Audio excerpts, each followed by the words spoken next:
Okay, here we are. Here we are. It's December, and I think everybody's got kind of their December stuff on. I think Yeah, bundled up. bundled up and reddish and I don't know, plaid shirts and white things coming out of some of our ears. And usually it's Davin that has those Earphones. things. That's right. I like it. It's an attractive accessory. That's right. So I've got them too. I got some of those now. So yeah. So anyway, that's Cuts welcome down on all. background noise. I've got a lot of activity in the background, so this just makes it a little less distracting. No excuses necessary. I think it's a sign of our times. But I always laugh when I see people walking down the streets with these things in their ears. It's like, Yeah. it's like earrings. Okay, enough of that. So great haikus this week. My goodness gracious, great! I mean, this month, fabulous, pertinent, etc. So I'm thinking we'll start with Davin's, if that's okay. Sounds good.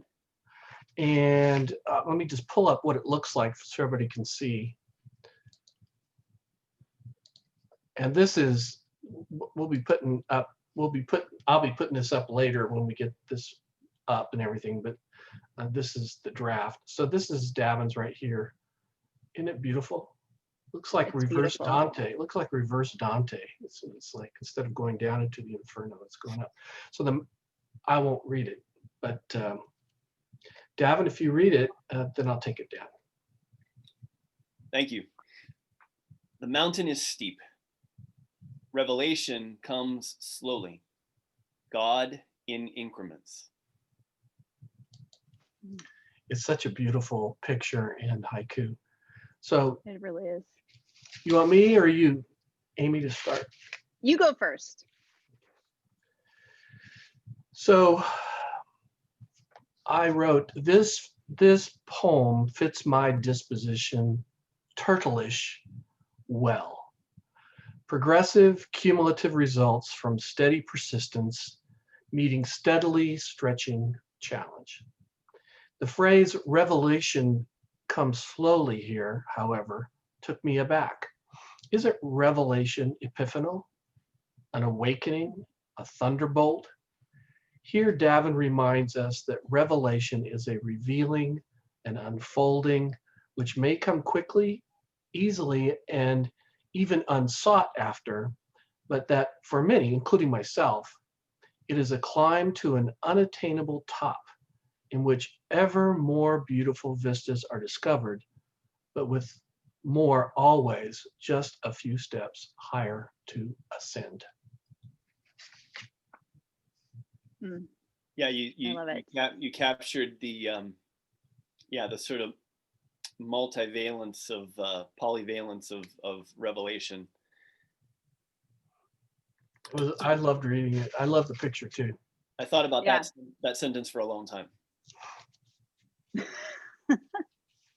I love it. All right, this was my reflection. This resonates with me. 2020 has been steep. November 2020 has been steep. Elections, spiking COVID numbers, discord, hate crimes. Revelation is coming slowly. 2020 has been a global reminder that we control very little. It's been a divine invitation to slow down, to stop climbing, and to be content at home. It's been hard. It's also been good. Revelation comes slowly, but it always seems to come when we pause on the climb to look. I spoke with a woman in her 90s recently. She said that 2020 has been the hardest year she's ever seen. 2020 surpassed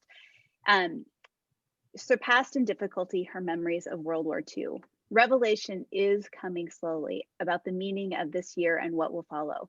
History tells us that after the dark seasons, the light comes. There are big forward movements that follow dark times. I think that as we make movements forward towards greater justice, greater love, and understanding, we understand God more, God in increments. Slow and steady wins the race, right? Mm-hmm. Right. That thought from your friend about 2020 being more challenging than her recollection of World War II. That's powerful. That is I didn't know if it made me feel better or worse, but it Right. actually was helpful to think, wow, okay, it is hard. This is a hard time. right. I'm not just imagining it. It is hard. Mhm. I'm not just Exactly. being a kid about it. It is hard. Yeah, Right. nice Right. work. Right. That's really, really good, Amy. All right, I am rereading Thomas Merton's amazing spiritual autobiographical account of his vocational development called The 7-Story Mountain. I read it decades ago, and so I picked it up again, not even sure why. The title is multi-layered in its meaning, the 7-Story Mountain, part of which is a direct reference to Dante's Mount Purgatorio from his Divine Comedy. The image on the front of the book is what I've used for my haiku image this month, painted by Domenico di Michelino in 1465. It portrays the 7 terraces to get from hell to heaven by climbing the mountain. At the end of his climb, Merton became a monk, a vocation that resonates deeply in my bones as well. The analogy is powerful. We've all climbed mountains, or at least can appreciate how difficult it must be to climb a mountain when we're out of breath at the top of the stairs. Mhm. St. Gregory of Nyssa also used this analogy. It's his writing that inspired this haiku, providing further evidence that the struggle to know God, climbing the mountain, think Moses ascending Mount Sinai. The struggle to know God is an obdurate human trait.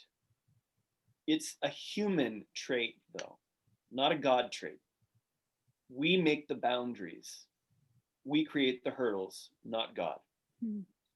God, always the parent, is waiting, open and ready. My yoke is light, right? Right? But we make it hard on ourselves, and God knows that we must. And so we keep climbing. Wow. So I finished the 7-Story Mountain a couple days ago. So good, just a wonderful book. And it's amazing the way you just read different things and different things come together. It's like when I read the piece from St. Gregory of Nyssa, I didn't know what I thought of it. It didn't strike me as consonant with some of my theology, but in light of sort of reflecting on Merton, it all sort of connected nicely. It's so cool. A couple things come to my mind. One thing that's very cool is to have conversations with y'all who have read certain things that I've read, and so I have a common language, common way of talking, like 7-Story Mountain, Merton, and I have the Sign of Jonas and some of his other later works, but I haven't even had a chance to delve into them yet. But 7-Story Mountain is kind of the classic, right? It's the classic, and he had a revelation, right, in St. Louis or someplace like that on the street, which was an epiphanal thing where he saw everything in a certain way, and yet his journey has been just as you described. It's been evolution. Did I get that right? I mean, I'm not an expert. Yeah, I mean, it's a wonderful book, and it catalogs his struggle, the sort of the birth of his vocation and just how hard it was to get there.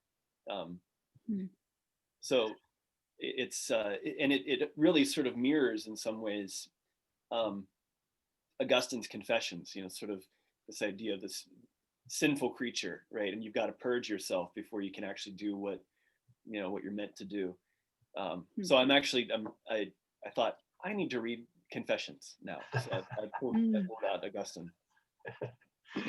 That's so funny. I started last night a Saint Julian of Norwich, and what she has to say for us during the pandemic. It's by Matthew Fox, because her whole life, I didn't realize this was lived in the Great Bubonic Plague, like because that lasted like 100 years, coming and going. and then she was an anchoress. And so they were saying like how much she has to speak to us now, those ancient mystics and saints. So it feels there's a lot of synergy in that. Just I'm reading farther back. I was listening to a podcast just yesterday about Julian of Norwich, and I always wonder She's my about favorite saint. I I love was her. wondering about these anchorites. You know, they're stuck in this room for like decades. You know, how do they slip food in? I don't know all the logistics. It sounds. She had a big window. It sounded like there was a large window, so she wasn't cut off from people. But it's amazing. She's fascinating. She is fascinating. She's the one with showings, right, and all that. Anyway, Yeah. so I had never seen this picture before, Davin, ever, and I loved it. And so I'm glad you explained it because I didn't understand it. So when I think of Dante, I think of that the descent and the picture that's the classic picture of the descent down through the steps or stages, or I forget what they're called, cantos, which is, you know, anybody listening to this who hasn't read Dante's Inferno, it's highly recommended. I haven't. I guess I better get on it. It's one long poem if you like poetry. Okay, I do. But in any case, it's worth us. I don't know if it's struggling through, but it's interesting. And Virgil takes him on the deal and all that sort of stuff. But in any case, I'd never seen the picture where you come and go up, you know, where you go down into the Inferno and now you go up right to El Paradiso or something like that, right? Yeah. Anyway, I don't mean to belabor it, but I just thought this picture is great, and I want to. It looks like Florence in the background of the Duomo. Exactly. It is Florence. Yeah. So anyway, that's awesome. That's thank you, Davin, for doing that. It's perfect for this time of year too. Anyway, Amy, you want to go next? Oh, what more? Did you have something else, Davin? No, that's okay. That's okay. Okay, I'm going to share my screen and we'll pull up what Amy's got to say. So before we go on, here's the picture again. Isn't that beautiful? It's beautiful. It's haunting, I think. It's hauntingly beautiful. Yeah, I love that kind of art. You know, I never, until I went to Italy, it's been 7 years now, I just remember, until I went to Italy, I never did have an appreciation for this kind of art at all. And now I just resonate with it. So here's Amy, speaking of resonating. Yeah. And I'm going to show both these, Amy, and then we'll both the first, and then we can let you read it. So here's this, and maybe you'll want to explain it. Maybe that's the deal. Maybe you should explain it while it's up. Okay. Well, I will in my Okay. So response. here's a picture. I cover it. She covers it, and then she's got the great John O'Donohue. I mean, from one of the great books of all time. So. Anyway. Right. Oh, he's so great. He is so this is my haiku. Where thin places are, what would the walls say to us? Sit, take a long view. Davin, you want to go first? Or do you want me to? No, absolutely. I wrote too much about all of these. I wrote too much. Michael's as well. Perspective is so important. It changes a work of art, a photograph, a research paper. Perspective is the lens through which we view the world. And depending on which lens you use, some things can be seen better than others. Your lens determines why you see certain things the way you do, and why certain other things might be completely excluded from your view. If I see people as primarily self-interested, I will likely behave in very transactional ways, for example. Amy's haiku asks us to see the world through the lens of eternity, through the lens of those places where the veil separating the divine from the human is paper thin, so that we feel connected in ways that we don't usually. The image is powerful and captures not only the life-changing potential of this perspective, but also practical steps toward achieving it. Question: how do I access the long view? How can I change my perspective from the stressful myopia of the day-to-day fears and concerns of this life. First, Amy tells us, sit. Changing your perspective is not just a mental shift. It is also somatic. Change what your body is doing first.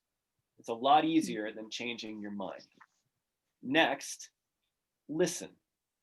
And you should likely listen differently, or at least in a way that takes seriously things like thin places. Maybe now we've prepared a fertile spot for the long view, a lens that takes the day-to-day seriously enough to always ask its relevance for our soul's journey, the true big picture test of anything important in life. I love that haiku. Wow. So much depth. I love the thought about changing your body. Like, I hadn't even thought of that. The only thing that's really disappointing is that I have to follow Davin. When I have to follow Davin, I feel like, getting to the shallows here. No. I've been consciously trying to write a little less because I feel like I've had these tomes these last few months because they're so rich, so much to interpret. So here's what I wrote about Amy's. There are two pieces to Amy's haiku that resonated with me. The first was the reminder of how much I miss wooden pews. And open quote, like the silent church before the service begins, better than any preaching, as Emerson so truthfully and penetratingly described. There's nothing quite like sitting alone in a chapel or a cathedral. The hard, intimate wood is the solid setting for the juxtaposition of the material and the immaterial, the emptily filled presence and the eternal, the still covered and the lifting of the veil twixt these and tween those. Walls do talk, just not in English or any language, don't they? What are they saying now? Whilst surrounding empty pews and unfilled chalice and unlit candles, the second piece that touched me was that Amy took this picture within a sacred building constructed over 230 years past. The photo reached out and invited me to come, sit, and listen in this thickly thin place with sturdy walls that speak to me from far away. That's beautiful. I love that picture, Amy. I just love it. Oh, when I took the picture, I knew I had to write a haiku that went with the picture because the picture with the bright light, almost white here, and the soft light, but I write about that. Let me share mine.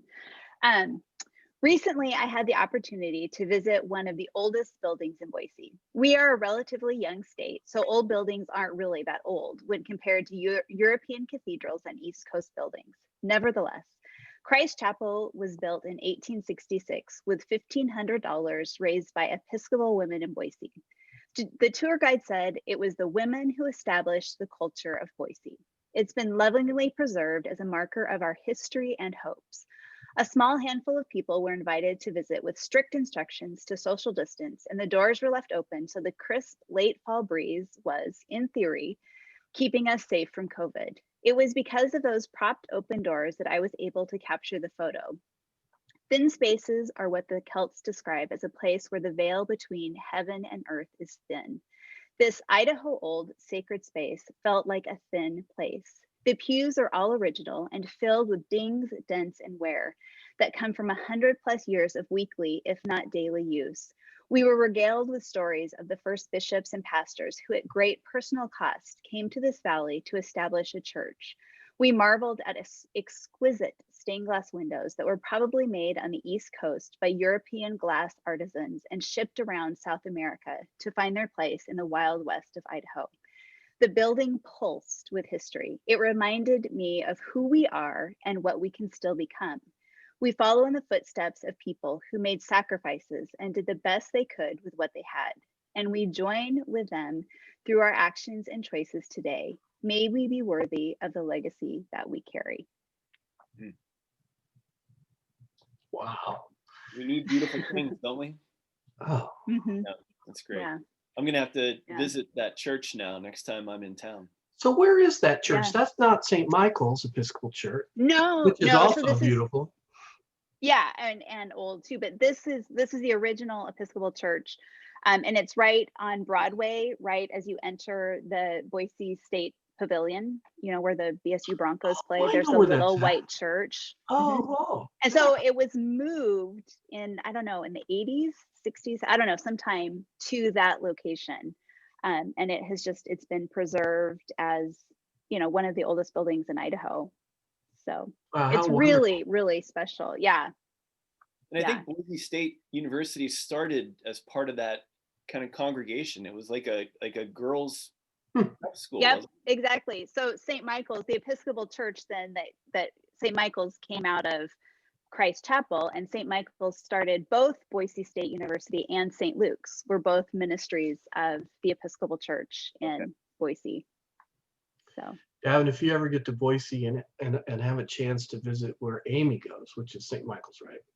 That is yes, a yeah. beautiful church. It is wood and it is I love it. I've been there for Taze. I've been there for several Mhm. things, including the little retreat workshops I've been where I actually met. Where I them. met you. Yeah. That's right. Yeah. That's right. I love that. I love that. I love that church. After last Mhm. year, for the first time, I've been wanting to do it forever. This is why I asked where the location was. There's a little walking tour of churches downtown Hmm. Boise, which I went to. And so we went to all the different churches that have been around forever. And, it's just, our church is one of them, Cathedral of the Rockies, but Mhm. I love old churches, just like you, Amy. Just, I love them. There's I love, something very special about them. Yeah. yeah, yeah. Before we move on, I wanted to say something about Merton.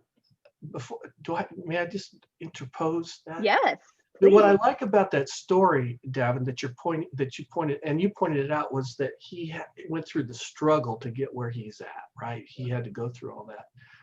And when we think of these guys, these people that, the Joan Chittisters we were talking about earlier, the Thomas Mertens, the others, we see them after they've gone so far. And so they become our role models and the people. Mhm. And it's easy to forget that they went through those struggles too. I mean, it's just, and so when we have our own struggles, it's like, golly, why can't I be more like Merton or more like, Sister Joan or any of those other folks?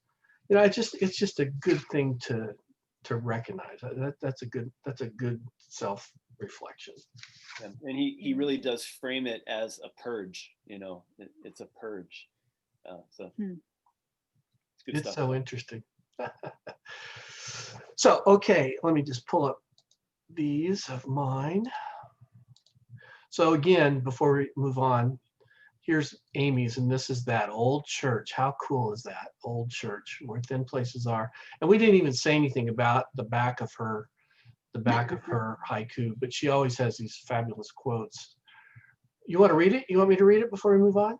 I love John. Sure. Sure me, sure you. I'll read it. Good.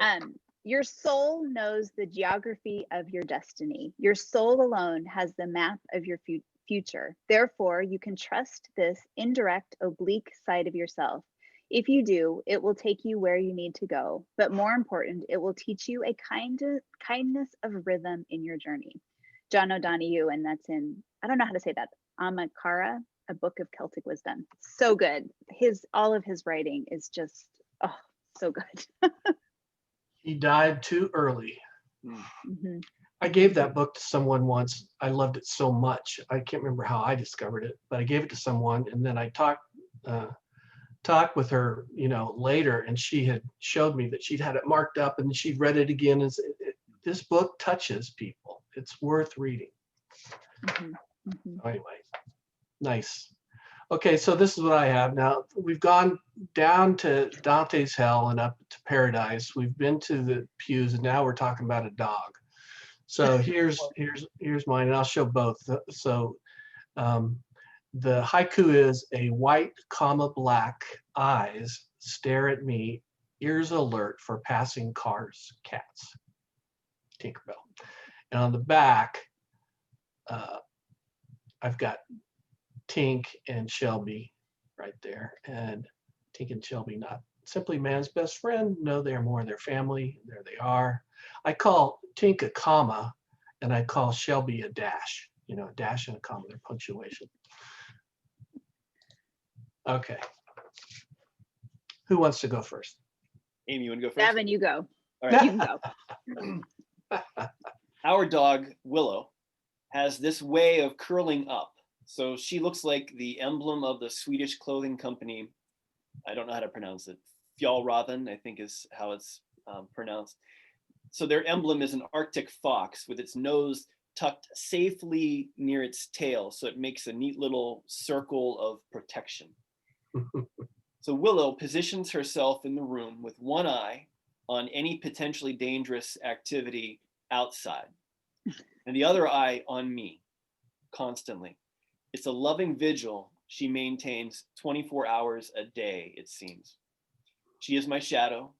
She is my constant companion. I was raised to love animals, primarily in a house full of cats. And at the risk of broaching the cats versus dogs debate, a debate in which I have little or no interest, I really didn't experience the human canine bond until I got my own dog later in life. Someone will accuse me of anthropomorphism, but I experience the relationship as an unconditional love that makes every waking minute of my own life always a bit better. One of the running jokes of the pandemic situates dogs plotting to keep their owners at home. And we ponder now how difficult it's going to be for them once we go back to the office. In all seriousness, though, it's going to be difficult for me too. Maybe the office dog will become a post-pandemic thing. So good. Yeah, I'm thinking about pushing the office dog thing. I'm gonna get it written into my contract.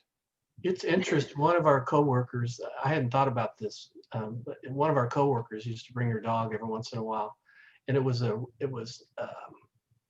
of those helping dogs that goes out and visits patients and stuff like this. And so I loved it. But what was so interesting about that was every time she'd bring that dog, and sometimes she had two dogs, it would light up the office. I mean, people would say, come, people who would normally be these solemn people sitting in their office, they'd come out and they'd want to play with it. There's a lot to be said for that. A lot to be said for that.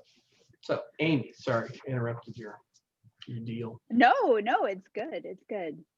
What do our pets add to our homes? Laughter, love, energy, sometimes stress.